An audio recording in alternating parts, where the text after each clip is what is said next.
So what's on the bench? Well, on the bench today is this thing.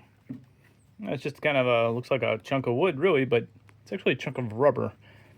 Specifically, it's just raw rubber, like non-vulcanized rubber. So it's natural, and it is designed to help clean your abrasives. And should you have one? Absolutely. They cost about anywhere from $12 to $20. You get them at Rockler, Amazon, wherever you want. It's called an abrasive cleaning stick. And they're pretty big and they last you a while.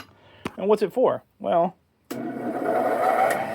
when your sander gets a little gunked up, you take this little guy and you gently press it in there.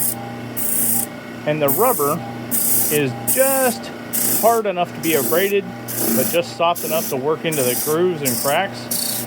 And it allows you to clean that up and make it last a lot longer. So that whenever you break a piece of wood, you can jam it on in there and basically take it as fast as you can press it.